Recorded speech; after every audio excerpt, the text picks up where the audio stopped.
Voy a hacer la lectura de la palabra de Dios en Mateo capítulo 25, versículos 31 al 46. Mateo 25, 31 al 46.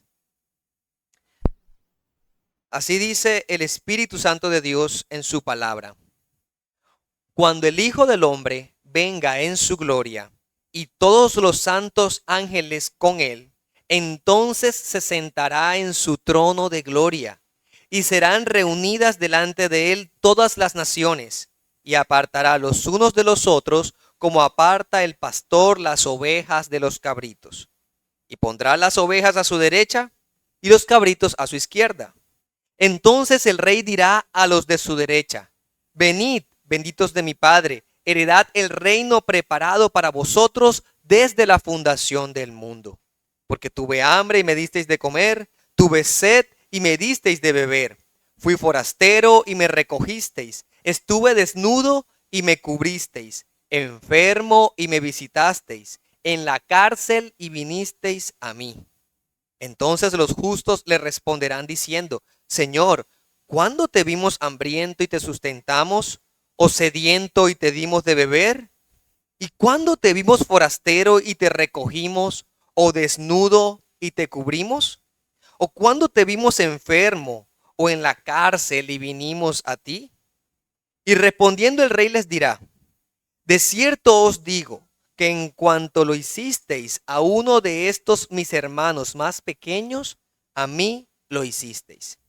Entonces dirá también a los de la izquierda: apartaos de mí, malditos, al fuego eterno preparado para el diablo y sus ángeles. Porque tuve hambre y no me disteis de comer, tuve sed y no me disteis de beber, fui forastero y no me recogisteis, estuve desnudo y no me cubristeis, enfermo y en la cárcel y no me visitasteis. Entonces también ellos le responderán diciendo: Señor, ¿cuándo te vimos hambriento, sediento, forastero, desnudo, enfermo o en la cárcel y no te servimos? Entonces les responderá diciendo: de cierto os digo que en cuanto no lo hicisteis a uno de estos más pequeños, tampoco a mí lo hicisteis. E irán estos al castigo eterno y los justos a la vida eterna. Amén. Como decía al inicio, en esta celebración de aniversario como iglesia local, evaluamos nuestra fe, evaluamos nuestra continuidad como iglesia, evaluamos la luz que estamos irradiando, reflejando en nuestra ciudad o a las personas que nos rodean. Es un buen momento para pensar cómo estamos impactando como una comunidad que profesa seguir a Cristo, que profesa ser cristiana, que comparte las buenas noticias del Evangelio de Jesucristo, cuyas familias son familias que honran al Señor sin hipocresía. Que nuestra adoración como iglesia brota genuinamente del alma, con vidas apasionadas por Cristo, con un fervor correctamente informado, con un conocimiento de la voluntad de Dios y a la vez con una disposición para la obediencia. Esa es una evaluación que debemos hacer como iglesia. Y si el Señor es quien nos evalúa, no queremos que diga de nosotros lo que le expresó a la iglesia de Sardis en Apocalipsis capítulo 3, versículo 1, cuando les dice: yo conozco tus obras, que tienes nombre de que vives y estás muerto. Eso no es lo que deseamos para nosotros. Queremos ser una iglesia con una fe viva. Y por eso es que recordamos el lema que estamos tratando: la fe sin obras es muerta. Recordando el texto de Santiago capítulo 2, versículo 26, dice, concluyendo esta sección: porque como el cuerpo sin espíritu está muerto, así también la fe sin obras está muerta. Y la comparación que está haciendo Santiago es con el cuerpo humano, como Dios lo diseñó. En Génesis 2:7 dice que cuando Jehová Dios formó al hombre, lo hizo del polvo de la tierra y sopló en su nariz aliento de vida. Y dice entonces que fue el hombre un ser viviente. El apóstol Santiago ahora está diciendo, el cuerpo formado de la tierra y el espíritu juntos forman un ser viviente. Lo mismo pasa ahora con nuestra vida cristiana, la nueva creación, la nueva vida que tenemos en Cristo. Es esencial la unión. Entonces, podríamos pensar en una persona que hace buenas obras delante de los hombres, que aparentemente vive una vida buena, lo que todos deseamos, tener personas de bien a la sociedad, decimos eso. O yo quiero criar hijos que sean útiles, que dejen una huella. Pero al no tener fe, ninguna de esas obras está viva. Más bien son obras muertas. Lo máximo que esa persona, por mejor persona que sea, por mejor padre, mejor esposo, mejor esposa, mejor trabajador que sea, solo tendrá una buena opinión delante de los hombres. De igual manera, podemos pensar en alguien que ha hecho una profesión de fe. Alguien que diga, yo creo en Jesucristo, yo soy cristiano. Pero esa persona no manifiesta obras de ser cristiano. Entonces, esa persona es un mentiroso. Es una fe muerta, muerta. Así pues, el cuerpo y el espíritu forman un ser viviente. La fe y las obras muestran la vida espiritual. En el capítulo 19 de nuestra Confesión Bautista de Fe, en el párrafo 2 dice, las buenas obras hechas en obediencia a los mandamientos de Dios son los frutos y evidencia de una fe verdadera y viva. Y bueno, hay textos que lo respaldan, allí aparece, usted puede hacer esa lectura. Y por ellas los creyentes manifiestan su gratitud. Por ellas fortalecen su seguridad en la salvación en Cristo. Por ella edifican a sus hermanos, adornan la profesión del evangelio, tapan la boca de los adversarios, glorifican a Dios, cuyas hechuras son creados en Cristo Jesús para ello, para que teniendo por fruto la santificación, tengan como fin la vida eterna. Allí resume lo que son las buenas obras y cómo trae un efecto tan provechoso, no solamente para los mismos creyentes, sino para el mundo entero. No obstante, también hay que aclarar, como aparece en el párrafo 5 del mismo capítulo, que nosotros no podemos, aún por nuestras mejores obras, merecer el perdón del pecado o la vida eterna de la mano de Dios, a causa de la gran desproporción que existe entre nuestras obras y la gloria que ha de venir. Y por esa distancia infinita que hay entre nosotros y Dios, a quien no podemos beneficiar por dichas obras, ni satisfacer la deuda de nuestros pecados anteriores. Hasta cuando hemos hecho todo lo que podemos, no hemos sino cumplido con nuestro deber y somos siervos inútiles. Así son nuestras obras. Así que hoy, con gratitud al Señor, como bien leíamos, vamos a hablar de la fe y de las buenas obras que Dios nos concede. Y en ese sentido es el título de esta enseñanza: la fe y las obras de misericordia. La fe y las obras de misericordia. Vamos a mirarlo en dos aspectos. El primero, el trasfondo histórico de las obras de misericordia, y luego la expresión bíblica de las obras de misericordia. Primero, hablando del trasfondo histórico de esta expresión, obras de misericordia, bueno, lo escuchamos más en el trasfondo católico romano, ¿cierto? Yo creo que si hemos estudiado el catecismo católico romano o estuvimos en algún tipo de educación católico romana, aparece en su enseñanza en el artículo 2447 y lo llama como una práctica cristiana esencial para responder a las necesidades materiales y espirituales de los demás. Ahora, ese nombre que aparece en ese catecismo viene de una construcción antigua. Es decir, se puede tomar como fundamento parte de lo que llamaríamos la patrística o los padres de la iglesia. Entonces, en este sentido, podríamos hacer alusión a Agustín, San Agustín, en el siglo IV, hablando en su obra Doctrina Cristiana, las bases teológicas de lo que llamaríamos obras de caridad, obras de justicia, lo que llaman obras de misericordia. Quiero destacar, y voy a leer unos apartes, de su libro La ciudad de Dios, libro pues escrito por San Agustín. ¿De qué se trata el libro? De mostrar la vida de los creyentes en este mundo, a pesar de que no son parte de este mundo, que son ciudadanos de otro reino, pero estamos en este mundo. De eso trata. Y él escribe al respecto. Asimismo, la piedad, a quien los griegos llaman Eusebia, suele significar el culto de Dios.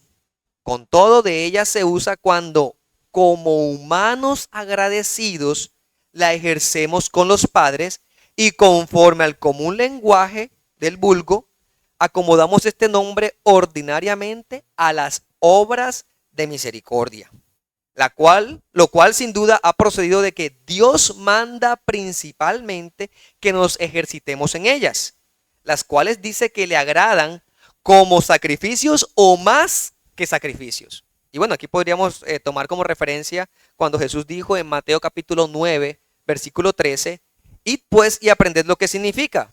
Misericordia quiero y no sacrificio, porque no he venido a llamar a justos, sino a pecadores al arrepentimiento.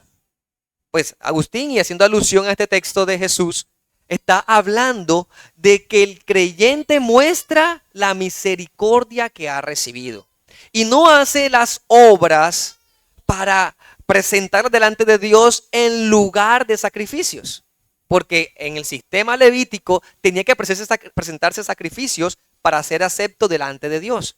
Los fariseos eran perfectos en este tipo de cosas, en la hipocresía de su corazón. Ellos preferían hacer sacrificios para estar delante de Dios, aunque su vida no mostrara misericordia ni compasión para con los demás. Entonces Jesús les dice, misericordia. Si tú haces misericordia, esa misericordia es como si estuvieses presentando tu vida delante de Dios, no para ser acepto, sino como una gratitud en lo cual debemos ejercitarnos. Voy a seguir leyendo respecto a esto de la ciudad de Dios. Dice Agustín aquí, siendo como son verdaderos sacrificios de las obras de misericordia, ya sean las que hacemos por nosotros o por nuestros prójimos, referidas a Dios, y siendo igualmente cierto que no practicamos las obras de misericordia con otro objetivo que con el de liberarnos de la miseria humana y consiguientemente con el deseo de conseguir la bienaventuranza. Recordamos que los que hacen bienaventurados, los misericordiosos, porque ellos alcanzarán misericordia, cuya felicidad no nos es asequible sino con el favor de aquel bien, de aquel sumo bien de quien dijo el real profeta, que es bien el unirse con Dios. Así que toda esta ciudad redimida es la congregación y sociedad de los santos y se convierten en un sacrificio universal que a Dios ofrece aquel gran sacerdote, nuestro Señor Jesucristo, que se ofreció en la pasión como cruenta víctima por nuestra redención, para que fuésemos nosotros el cuerpo de tan excelsa cabeza que es Cristo, tomando para consumar esta ilustre obra la humilde forma de siervo. ¿Qué está mostrándonos en palabras más o palabras menos este texto? Que Jesucristo mismo se ofreció. Y como Él se ofreció y se presentó a sí mismo como esa ofrenda agradable y aceptable, ahora los que estamos unidos a Cristo y somos beneficiarios de su obra, presentamos una ofrenda agradable a Dios, aceptable ya a Dios, por sus obras. De modo que ahora podemos entender lo que Pablo dijo en Romanos 12:1. Hermanos, os ruego por las misericordias de Dios que presentéis vuestros cuerpos en sacrificio vivo, santo, agradable a Dios, que es vuestro culto racional. Miren, entonces aparece también cuerpo y razón. Ya, estos elementos indicando que si tú has entendido la misericordia de Dios para contigo, vas a ofrecer toda una vida en sacrificio vivo, real, una adoración completa y constante. Y esas van a ser las obras que vas a mostrar. Sigo hablando un poquito más de Agustín, o citando a Agustín. Dice, de aquellos que piensan que cumpliendo las obras de misericordia, los pecados que cometen no están sujetos al juicio de condenación. Entonces hay algunos que decían que, bueno, por las obras de misericordia, pues ya no seré condenado. Si yo soy un pecador, pero hago obras de misericordia, ya no iré a juicio. También he hallado otros que opinan que solo arderán en la eternidad de los tormentos los que no cuidaron de hacer por sus pecados las obras de misericordia y limosnas. Entonces están también aquellos que dicen, bueno, entonces vamos a hacer lo que el dicho tal cual, peca y reza empata. Es lo que se dice hoy. Por lo mismo presumen que a los que viven mal, hasta que acaben el último periodo de su vida, se les perdonará diariamente por la oración del Padre Nuestro. Entonces también decían que si oraban el Padre Nuestro y como dice, perdona nuestras ofensas como perdonamos a quienes nos ofenden. Entonces dice Agustín, entonces estas personas piensan que cualquier calidad o cantidad de pecados que cometieran, así como dicen la oración del Padre Nuestro, así serán perdonados y recibirán misericordia.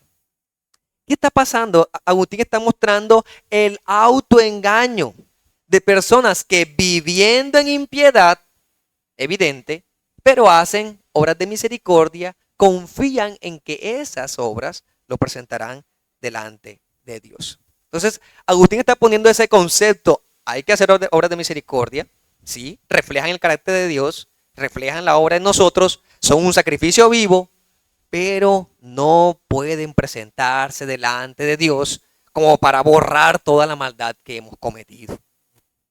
Ahora, avanzando en el concepto, pues no solamente se quedó con Agustín en el siglo IV, sino que se fue desarrollando a través de lo que se llama la escolástica, o sea, la escuela, todo ese proceso medieval.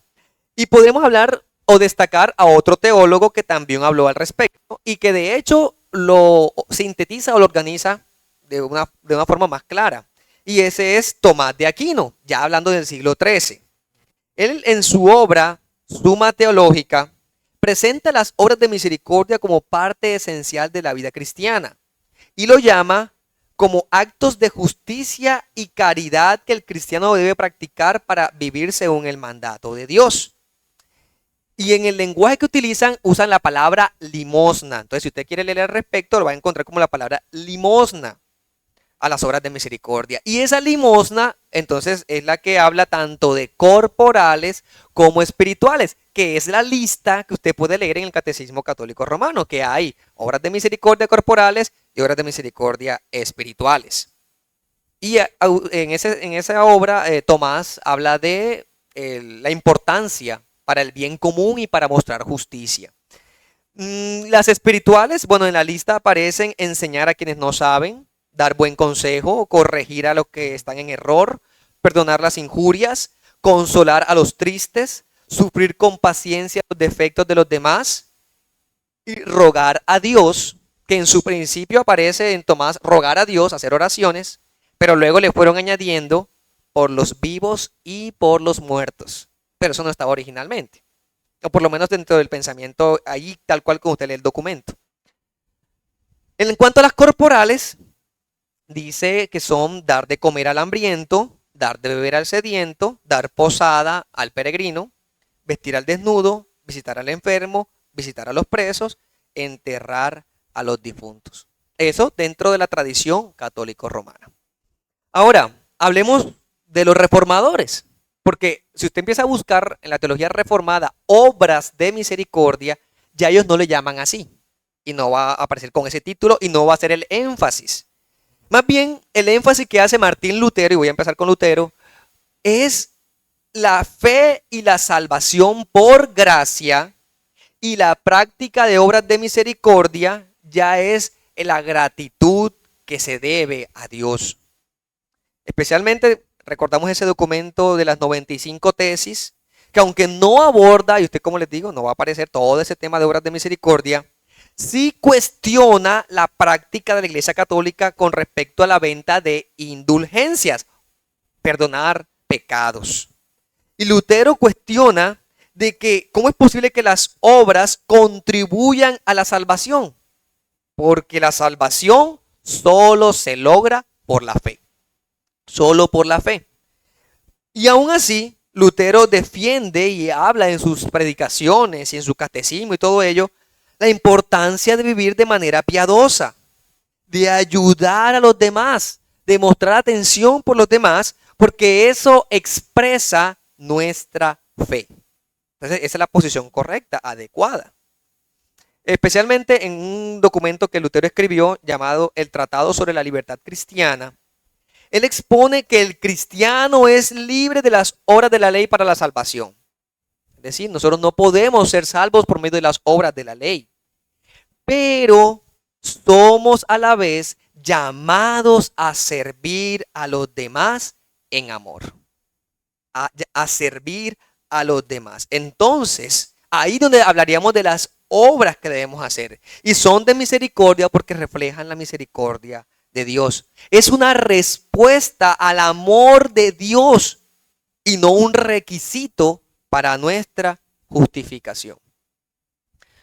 También tenemos otra confesión que se llama la Confesión de Augsburgo en 1530, escrito por Felipe Melanchthon. Y también, pues, dentro del luteranismo, habla de lo que se llamaban en ese momento obras de misericordia, eran más bien la expresión de una fe real, del amor de Dios, pero tampoco era un requisito. Tampoco eran un requisito para ser salvos. Por su parte, Juan Calvino, en el libro La institución de la religión cristiana, habla de la importancia de hacer buenas obras y de la caridad como resultado natural de una fe genuina. Entonces, si se dan cuenta, el énfasis es nuestra salvación no depende en ninguna medida de nuestras obras, sino de la gracia de Dios y de la fe en Jesucristo. Entonces, si tuviésemos que hablar de obras de misericordia o si pensáramos en hacer acciones en este mundo, ¿en qué pensaríamos? Que son una evidencia de la fe verdadera, que es una manera que Dios nos da para servir a nuestra comunidad, ya sea nuestra iglesia local o las personas que nos rodean, y así glorificar a Dios. Glorificamos a Dios. Vayamos entonces a la expresión bíblica. Se podría decir mucho más, pero bueno, por cuestión de tiempo. Vamos a pasar entonces claramente lo que nos dice el texto en Mateo. Miren que en Mateo 25, el texto con el cual iniciamos esta enseñanza, vemos una asamblea. Se llama a todas las naciones delante de Dios. Jesús está diciendo esto. Y cuando lo reúne, lo primero que hace es trazar una división, una separación.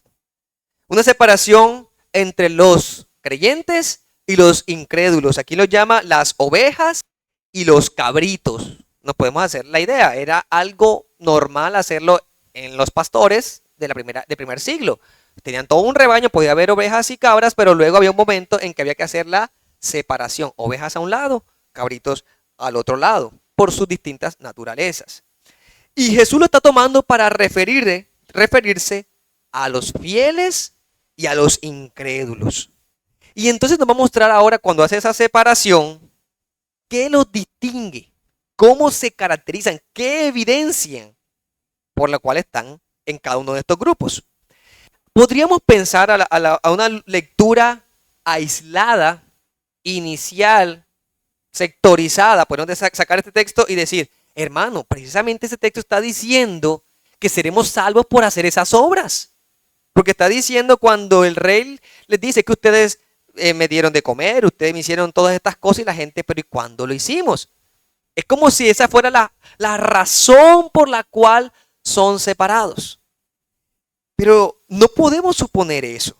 Eso lo hiciéramos si fuera un solo texto y no conociéramos nada más de lo que dice la Biblia. Pero recordemos que la palabra de Dios es una sola, escrito por un solo autor, el Espíritu Santo de Dios. Y así como el Espíritu Santo de Dios nos presenta la realidad de las evidencias de una fe, también nos dice que la justificación es solo por fe. Entonces, así como podemos tener un libro como la Carta a los Romanos, tan maravilloso para nosotros, tan edificante, porque nos muestra esa justificación por la sola fe en Jesucristo, sin las obras de la ley. También encontramos la carta a Santiago, en el capítulo 2, en el versículo 17, donde dice que la fe, si no tiene obras, es muerta en sí misma. Así que este texto debe ser interpretado a la luz de toda la revelación bíblica, porque Dios no se contradice. Las buenas obras que hacemos por amor a Dios, por medio de Jesucristo, más bien lo que está presentando este texto es que son marcas del carácter de los creyentes, porque los creyentes son hechos a la medida de Cristo, a la imagen de Cristo. Constantemente usted puede leer en las Escrituras, en Efesios capítulo 1, en Efesios capítulo 4, que estamos siendo conformados a la imagen de Jesucristo. Dios está trabajando en nosotros para hacernos más parecidos a Él mismo. Para que esa imagen sea restaurada y reflejemos las misericordias de Dios. Si tú haces esto, si tú vives de acuerdo a lo que dice estas evidencias, lo que estás mostrando es qué pensamos acerca de Jesús mismo. ¿Qué tanto miramos a Jesús, vivimos la vida de Jesús y la reflejamos con otras personas? Y particularmente aquí estamos viendo a Jesús notando necesidades humanas. Sí, ve falta de alimento, ve falta de vestido. Pero también usted mira que esos elementos implican las mismas verdades espirituales que hay detrás. Necesitan de Él mismo. Necesitan cubrir su desnudez. Si hacemos un análisis de tuve hambre, tuve sed, fui forastero, estuve desnudo, enfermo y me visitaste en la cárcel, todos esos son elementos, así como son realidades corporales, son realidades espirituales que Jesús utiliza. Y por eso encontramos a Jesús diciendo, yo soy el pan de vida. Encontramos a Jesús diciendo, yo te doy agua para que beba. Encontramos a Jesús diciendo al Señor, mostrándonos cómo Él nos cubre. Y así encontramos referencias bíblicas para implicar, sí, cuando vemos personas necesitadas, claramente necesitan que su cuerpo reciba un cuidado. Pero no podemos quedarnos allí, sino ir más allá a su necesidad, de cómo su necesidad física está reflejando su necesidad espiritual. Entonces ahí es donde vemos las dos cosas. No es quitar y decir, vamos a espiritualizar todo y vamos a predicar. Y no importa si la gente realmente no tiene nada en el estómago. De eso no se trata. También está mostrando que si yo veo esa necesidad y por el amor y la gracia de Dios puedo satisfacer y puedo apoyar, entonces también puedo decir, has sentido hambre física y Dios te permite que hoy yo pueda reflejarlo dándote el pan necesario para mostrarte que tu alma así está de necesitada. Necesita el pan que es Cristo. Que es Cristo mismo. Ahora, si se dan cuenta también, algo importante de estos elementos es que no requieren mucha capacidad económica, no requieren mucha inteligencia, podríamos decir. No, lo que pasa es que yo no puedo mostrar este tipo de ayudas porque no soy rico, porque no soy tan inteligente o no tengo todas las conexiones en este mundo. También muestra cosas sencillas y prácticas, que no debemos delegarlas a otro, que debemos bien asumirlas y ver cómo yo puedo contribuir a servir a mi Señor en este tipo de necesidades. Ahora, elementos claros ahí en el pasaje. Primero, una ayuda en cosas sencillas de las que he estado hablando, como dar una comida, como ser hospitalario.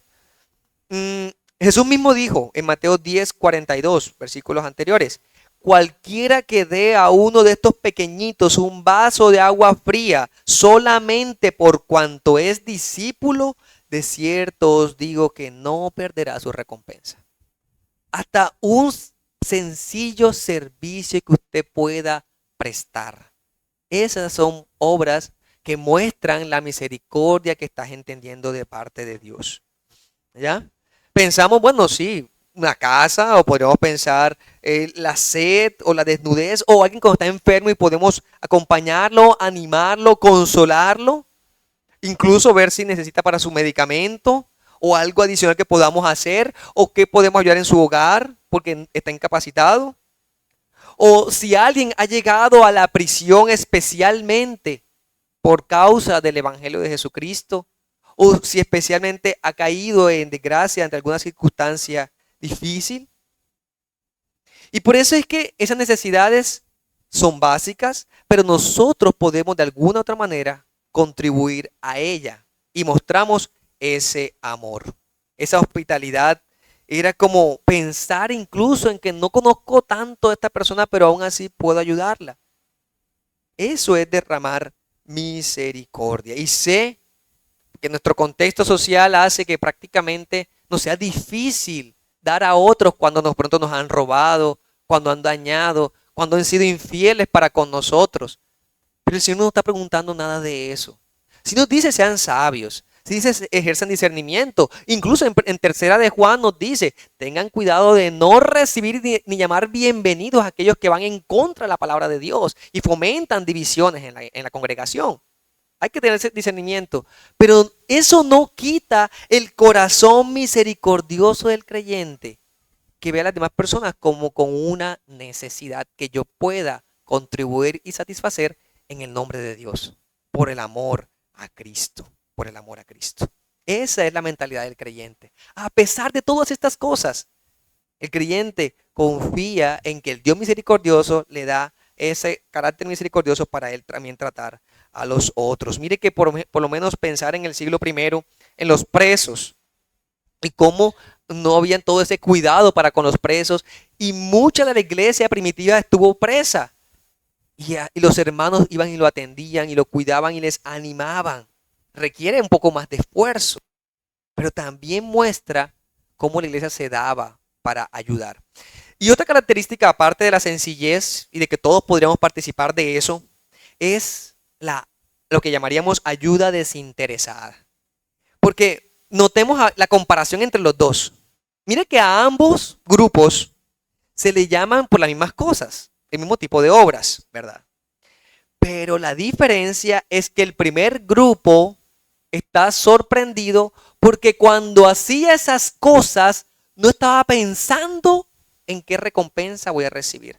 Es que yo sé que cuando yo le doy a mi hermano, estoy sirviéndole a Jesús y Jesús me recompensará. El otro grupo tampoco lo sabía.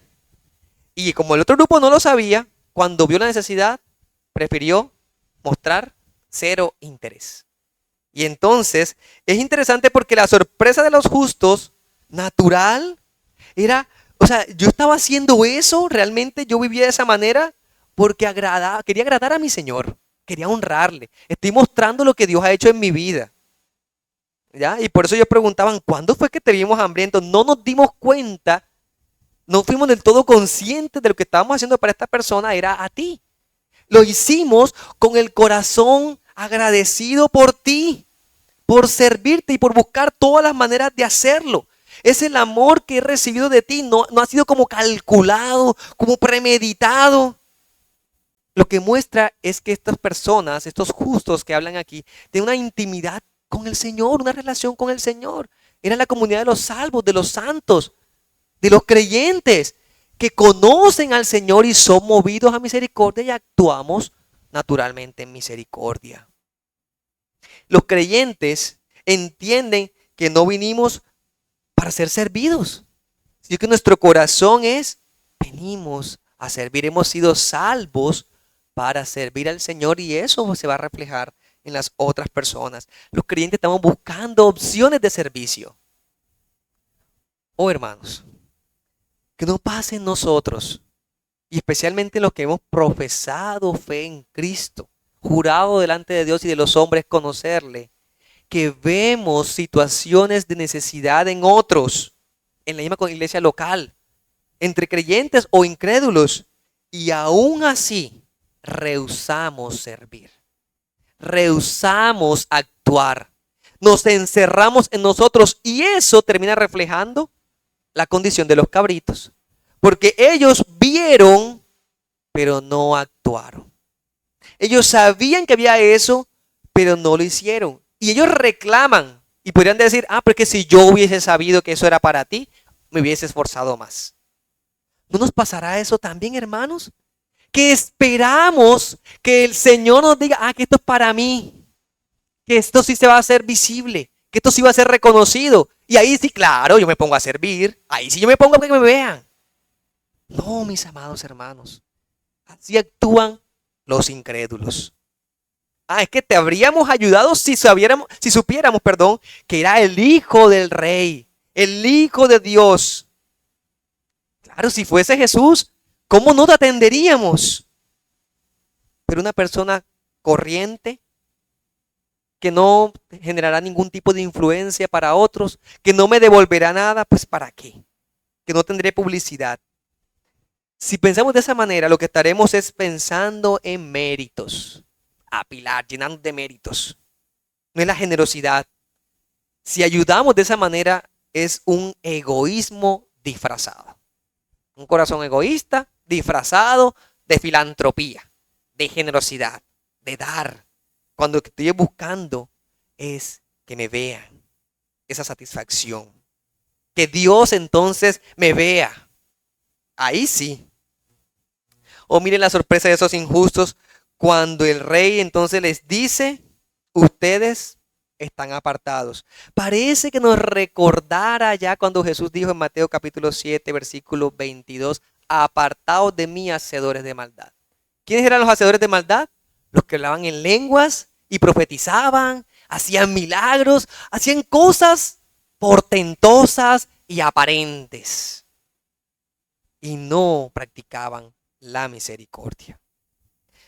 Jesús dijo en Mateo 6:1, guardaos de hacer vuestra justicia delante de los hombres para ser vistos de ellos.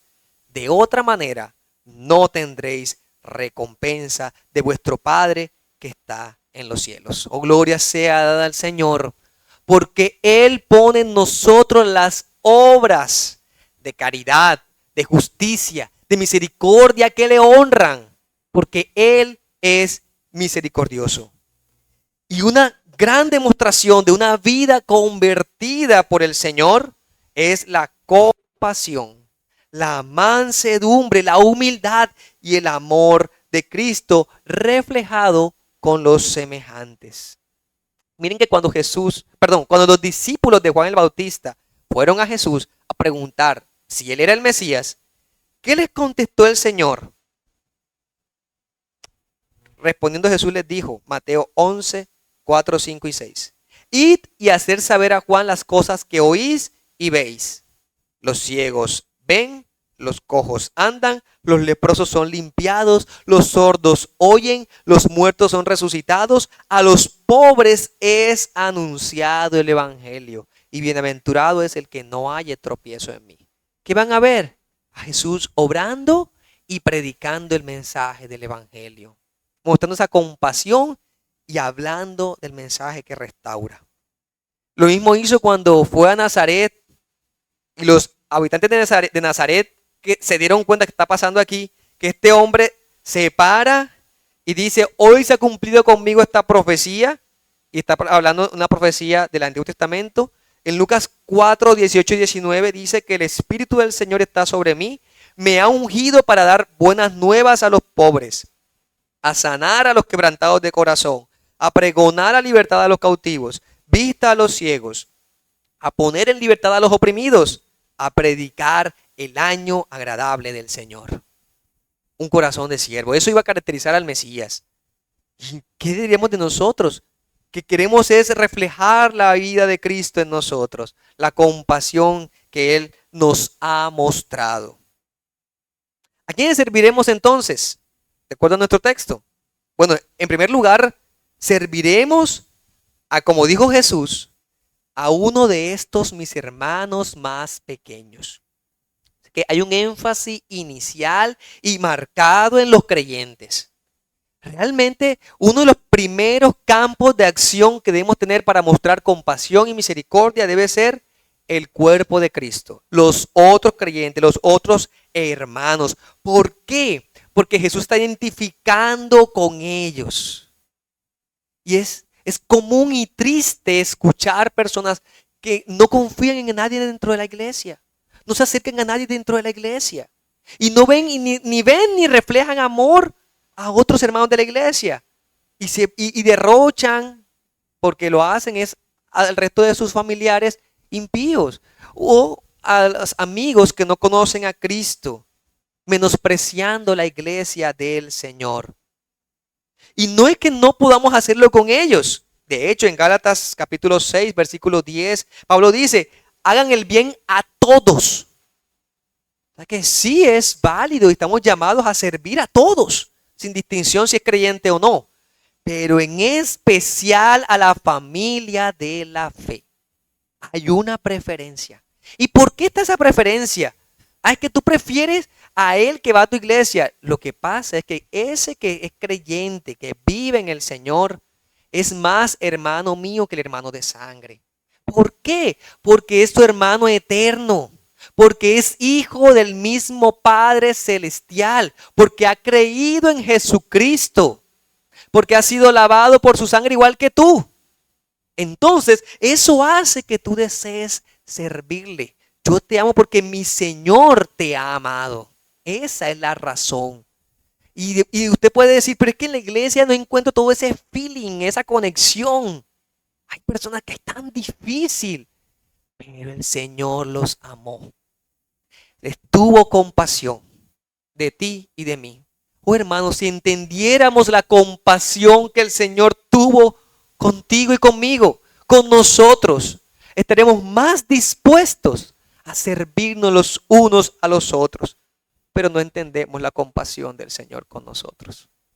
Se nos olvida la gran obra que hizo contigo al perdonar tus pecados y limpiarte de tu maldad, y tú pones excusas para no servir a otros. Oh no, mis hermanos. Que el Señor despierte a esta iglesia cada día más a seguir observando y ver cómo puedo vincularme a sus servicios. Y si usted, mi amado hermano, está escuchando esta predicación y en su corazón, quiero servir a mi Señor, entonces usted va a pensar, ¿cómo voy a hacerlo?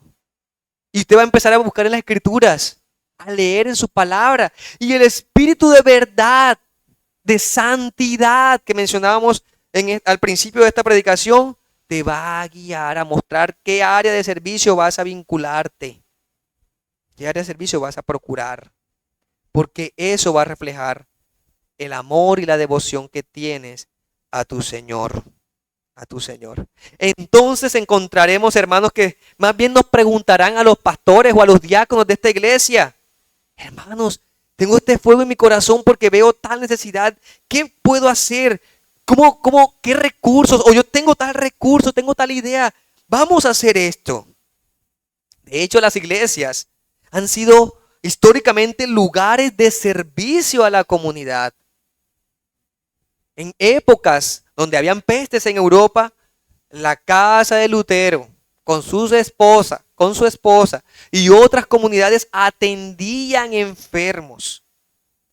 Los creyentes hacían orfanatos, porque sabían de niños que eran echados a la basura. Sabían de toda la inmoralidad que había en sus pueblos, en sus ciudades. Las iglesias, los creyentes buscaban favorecer casas de alimentos para las personas. O procuraban atender con ropa para el que le hacía falta. O las iglesias promueven servicios ya sea de una consejería, de una palabra de ánimo, de consuelo, o con servicios de salud, servicios de educación. Los colegios inicialmente pertenecían o hacían parte de labores misioneros de la iglesia. Oh, hermanos, que toda esa visión que podemos tener de la obra de Cristo y de su reino nos lleve a amar y a servir a nuestra comunidad. Finalmente, Santiago advierte, capítulo 2, versículos 15 al 17. Si un hermano o una hermana están desnudos, tienen necesidad de mantenimiento cada día, y si alguno de vosotros les dice, id en paz, calentados, saciados, pero no les da las cosas necesarias para el cuerpo, ¿de qué aprovecha? Así también la fe sin obras es muerta. Primera de Juan 3, 17 y 18. El que tiene bienes de este mundo, ve a su hermano tener necesidad, cierra contra él su corazón. ¿Cómo mora el amor de Dios en él? No amemos Hijitos míos, no amemos de palabra ni de lengua, sino de hecho y en verdad. Hermanos, que tus obras de servicio a los hermanos en la fe evidencien que has sido creado en Cristo Jesús para buenas obras. Así dice en Efesios 2:10.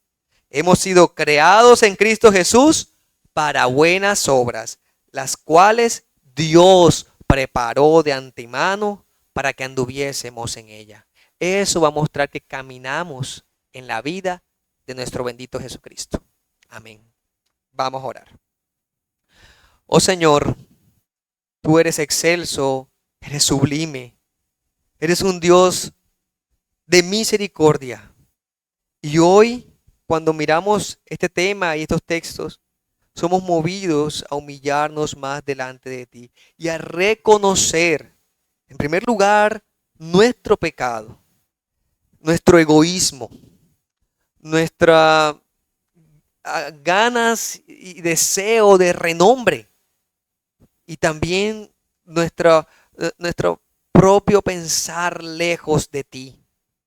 Pretender, por un lado, que nuestras obras podrían ser méritos, pero por otro lado pensar que no tenemos por qué esforzarnos para servirte, ni para servir a los hermanos, y encasillarnos en una o dos cosas que llamamos espirituales. Oh Dios, tú nos has dado todo un deseo en nuestros corazones y has puesto toda una serie de necesidades a nuestro alrededor. Llamarnos hacia ti, inclina nuestras vidas a eso, perdona nuestra falta de simpatía, de atención, de hospitalidad. Perdona nuestra falta de atención a los demás. Y ayúdanos a ser una iglesia bien dispuesta, no solo para procurar atender a lo que las personas les haga falta físicamente, sino llevarlos a su necesidad real con Jesucristo. Y así, al conocerte, disfrutarán de la plenitud de la vida y el gozo de recibir la misericordia y dar misericordia. Haz que en nosotros arda más ese deseo por ti. Oh Señor, que sea un arrepentimiento genuino y que las obras que presentemos sean mayores. Mayores porque serán con mayor disposición. Porque conocemos más de ti. Porque es una fe que va creciendo, que se va perfeccionando con Jesús, el autor y consumador de nuestra fe. Ayúdanos a crecer más a tu imagen, para gloria de ti mismo. Amén. Amén. Bien, mis amados hermanos, que el Señor nos conceda una mañana también de gran bendición y podamos transformar nuestra forma de vivir, de pensar, de vivir como iglesia. Vamos a tener pues nuestro receso habitual y luego a las 10 continuaremos con el culto de adoración y trabajaremos la última enseñanza de este tema. Quiero también aprovechar para aclarar